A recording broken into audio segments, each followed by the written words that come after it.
महाराष्ट्र में 24 घंटे में कोरोना के 3,608 नए केस, 48 मरीजों की मौत। मुंबई में आज दर्ज हुए कोरोना के 488 मामले, 4 मरीजों ने तोड़ा कोरोना से दम। कोरोना से हुई मौत पर पीड़ित परिवार को दिया जाएगा 50,000 रुपए का मुआवजा। एनडीएमए ने सुप्रीम कोर्ट में दाखिल किया है हलफनामा। एनडीएमए के हलफनामे पर कल सुनवाई करेगी अदालत। डेथ सर्टिफिकेट भी जारी किया जाएगा। फाइजर और मॉडर्ना की कोविड-19 वैक्सीन नहीं खरीदेगा भारत। देश में वैक्सीन का उत्पादन बढ़ने के बाद लिया गया है फैसला। महाराष्ट्र के नासिक में भारी बारिश के बाद बाढ़ जैसे हालात, लगातार बढ़ रहा है गोदावरी का जलस्तर। महाराष्ट्र के राज्यपाल कोश्यारी और सीएम उद्धव के बीच चिट्ठी विवाद पर बोली बीजेपी। सीएम नहीं करते संवैधानिक संस्था का सम्मान। ठाणे के घोड़बंदर रोड पर एक गड्ढे ने ली बाइक चालक की जान। हर साल मानसून के दौरान ठाणे, पालघर और मुंबई में बढ़ जाते हैं गड्ढों से होने वाले हादसे। कल्याण के मलंगगढ़ की तलहटी में खदान में विस्फोट से गांव के घरों को पहुंचा है भारी नुकसान। दरारें पड़ी, ग्रामीणों ने शासन से मांगा है मुआवजा। तलहटी में निजी कंपनी की खदान, रोज पत्थरों की खुदाई के लिए होते हैं कंपनी की तरफ से ब्लास्टिंग। ग्रामीणों ने कंपनी के लाइसेंस को रद्द करने की मांग की है। महाराष्ट्र के गढ़चिरौली में आदमखोर बाघ को पकड़ने के लिए शुरू हुआ है अभियान। वन विभाग की टीम ने लगाए हैं 150 ट्रैप कैमरे। 15 लोगों की जान ले चुका है आदमखोर टाइगर। ग्रामीणों ने की है गोली मारने की मांग। अकोला में नशे में धुत होकर बिजली बिल वसूल करने गए थे इंजीनियर। वीडियो वायरल होने के बाद निलंबित किया गया। महाराष्ट्र के चंद्रपुर में दिखा हैरान कर देने वाला मंजर। बारिश के दौरान आसमान से बरसे झाग। सूरत में फायर ब्रिगेड ने गिराई 3 मंजिला इमारत। पूरे इलाके में भरा धूल और धुआं। राजकोट में बाढ़ प्रभावित इलाकों का दौरा करने पहुंचे विधायक को गांव वालों ने घेरा। कहा, आफत के वक्त कहां लापता थे। गुजरात के साणंद के फोर्ड कर्मचारियों ने किया प्रदर्शन। भारत में फैक्ट्री बंद होने के फैसले का विरोध किया गया। फोर्ड फैक्ट्री बंद होने से करीब 3,000 कर्मचारियों की नौकरी पर संकट है। सरकार के दखल की मांग की गई। 78 अंकों की गिरावट के साथ 58,927 पर बंद हुआ है सेंसेक्स। 15 पॉइंट्स फिसलकर 17,546 पर निफ्टी बंद। टेलीकॉम कंपनी वोडाफोन आइडिया में नया निवेश नहीं करेगा। वोडाफोन नकदी संकट में फंसी वोडा आइडिया में फंडिंग की खबरों को किया खारिज। एयरफोर्स के लिए ट्रांसपोर्ट एयरक्राफ्ट बनाने के करार पर गुरुवार को टाटा ग्रुप और एयरबस करेंगे दस्तखत। 22,000 करोड़ की डील पर दस्तखत। ब्राजील की रिपोर्ट में 2 साल बाद सराफा बाजार में बिक्री बढ़ने का किया गया है दावा। शादियों के सीजन में खरीदारी बढ़ने से ज्वेलरी की बिक्री में इजाफा। ई कॉमर्स कंपनियों पर सख्ती के लिए उपभोक्ता मंत्रालय ने बनाए हैं नियमों से असहमत है वित्त मंत्रालय। कई प्रस्तावों को बताया गैर जरूरी। रिश्वतखोरी के आरोपों के बीच अमेजॉन के कानूनी खर्च पर उठे हैं सवाल। 1 साल में लीगल फीस पर खर्च किए हैं 8,500 करोड़ रुपए से ज्यादा। मीडिया में अमूल्य योगदान के लिए इंडिया टुडे ग्रुप की वाइस चेयरपर्सन कलीपुरी को मिला AIMA मैनेजिंग मीडिया अवार्ड। समूह के नए चैनल गुड न्यूज टुडे को समर्पित किया गया सम्मान।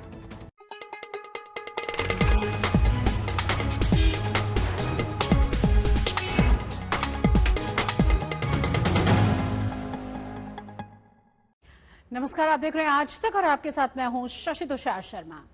शिवसेना नेता और पूर्व कैबिनेट मंत्री अनंत गीते ने एनसीपी मुखिया शरद पवार के लिए कहा है कि वो एक बार कांग्रेस की पीठ में छुरा भोंक चुके हैं। वो शिवसैनिकों के गुरु नहीं हो सकते। महाराष्ट्र में शिवसेना एनसीपी और कांग्रेस के साथ सत्ता में है। संजय राउत कह रहे हैं कि गीते की ये निजी राय है, पार्टी की नहीं।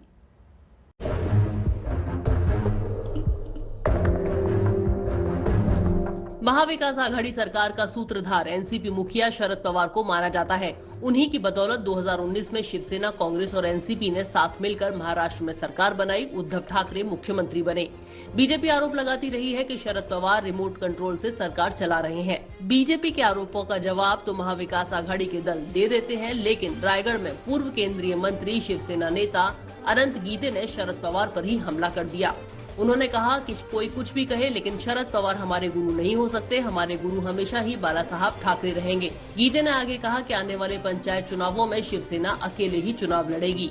दुसरा कुठलाही नेता त्याला जगाने किती उपाध्या देवत, त्याला कुणी जाणता राजा म्हणो, कुणी आणखीन काय म्हणो, पण आमचा गुरु तो होऊ शकत नाही। आमचे गुरु फक्त बाळासाहेब ठाकरे, फक्त बाळासाहेब ठाकरे। आमचे गुरु ते होऊ शकत नाही। होऊ शकतात तर कदापि होऊ शकत नाहीये. आणि त्यामुळे ही सत्तेची तडजोड आहे. ही जी सत्ता ही सत्तेची तडजोड आहे. जोपर्यंत आहे तोपर्यंत आहे. ज्या दिवशी तुटेल त्या दिवशी काय, ज्या दिवशी तुटेल, तुटू नये. माझं काय शाप नाही, त्यांना शाप नाहीये, मी इथून शाप नाही देत आहे. पण ज्या दिवशी तुटेल त्या दिवशी काय तटकरीच्या घरी तुम्ही जाणार आहात का आपल्याच घरी याल ना? कोणाच्या घरी जाणार? आपल्याच घरी येणार. शिवसेना प्रमुख बाळासाहेबांच्या शिवसेनेच्याच घरी आम्ही येणार. आम्ही दुसऱ्याच्या घरी जाणार नाही. अनंत गीते ने यह भी कहा कि शरद पवार ने कांग्रेस को धोखा देकर अपनी पार्टी बनाई थी. अगर कांग्रेस एनसीपी एक नहीं हो सकते तो शिवसेना भी पूरी तरह कांग्रेस की राह पर नहीं चल सकती. अनंत गीते के बयान से शिवसेना ने किनारा कर लिया है. शिवसेना सांसद संजय राउत ने कहा कि अनंत गीते का बयान पार्टी का बयान नहीं है, ये उनकी निजी राय हो सकती है. हमने भी बीजेपी को छोड़ दिया, बीजेपी ने हमको छोड़ दिया. अपनी अपनी राजनीति होती है. देखिए, एक अपनी दिल की वेदना होती है राजनीति में, लोग बोल देते हैं, लेकिन इस वक्त वैसे पार्टी का कोई संबंध नहीं है. मैं आपको बताता हूं, पार्टी सहमत नहीं है. वो पूर्व केंद्रीय मंत्री है, एक्स एमपी है, चुनाव हार गए हैं एनसीपी के उम्मीदवार के हाथों से, तो उनकी एक वेदना हो सकती है. होने दो. शरद पवार बड़े नेता है. जो सरकार राज्य में चल रही है, महाविकास आघाड़ी, उनके प्रमुख स्तंभ है, आधार स्तंभ है, देश के नेता है. उनका सम्मान तो हम हमेशा रखेंगे. तुम्हाला आघाडीचा विचार करने की आवश्यकता नहीं, बिल्कुल आवश्यकता नहीं है. गीते के बयान से बीजेपी को बैठे बैठाए मुद्दा मिल गया. बीजेपी बोली, गीते ने आम शिवसैनिक की सोच सामने रखी है. मैं अनंत गीते को कहूंगा, विश्वासघाती शरद पवार तो वो तो होंगे ही, लेकिन उद्धव ठाकरे सबसे बड़ा विश्वासघाती है. अनंत गीते के लोकसभा चुनाव में नरेंद्र मोदी का नाम लेके वोट मांगे थे, विधानसभा चुनाव में नरेंद्र मोदी जी के नाम पे वोट लिए थे, और दूसरे दिन मुख्यमंत्री पद. तो विश्वासघाती तो ये सब है. महाराष्ट्र की जनता के साथ विश्वासघात. एनसीपी अनंत गीते के बयान को मीडिया के सामने ज्यादा तूल देती नहीं दिखी. अनंत गीते जी को कांग्रेस, राष्ट्रवादी कांग्रेस का इतिहास मालूम होने की संभावना नहीं है.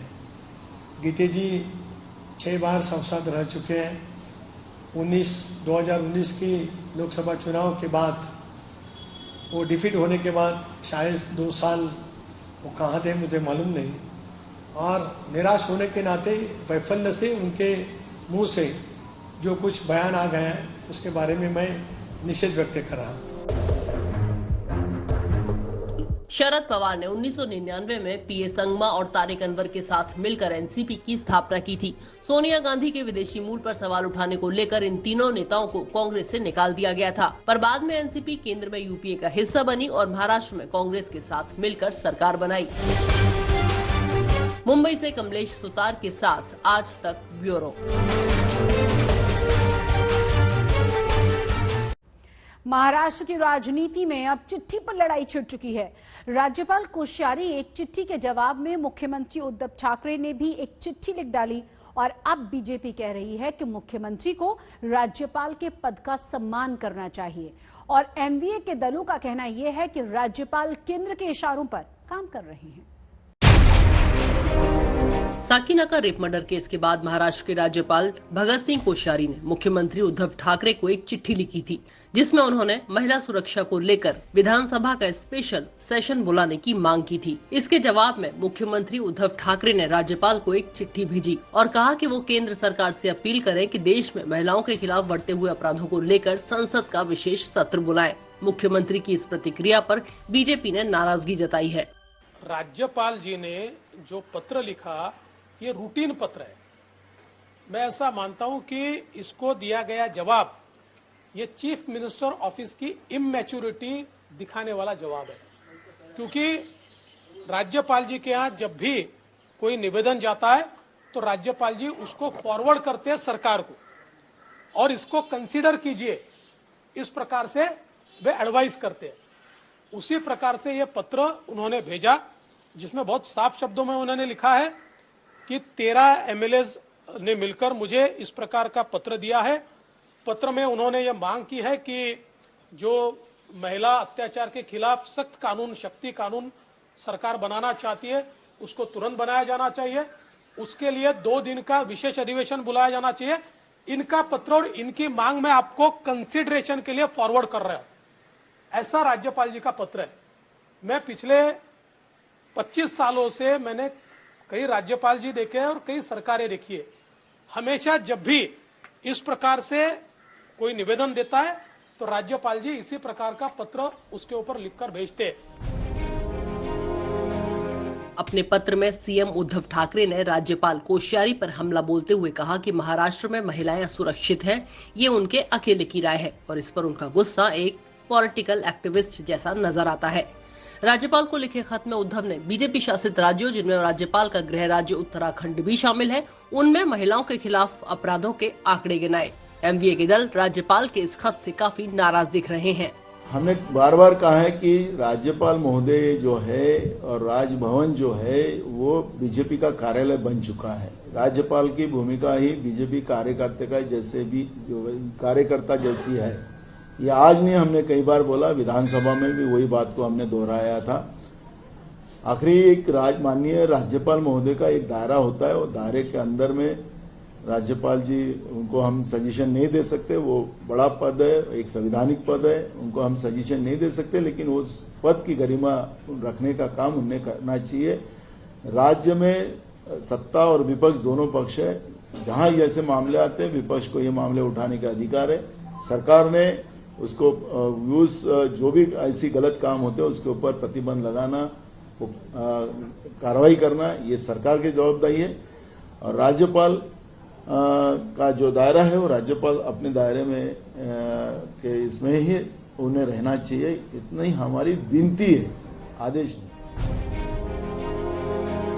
ये पहली बार नहीं है जब महाराष्ट्र के राज्यपाल भगत सिंह कोश्यारी और एमवीए सरकार में ठनी हो।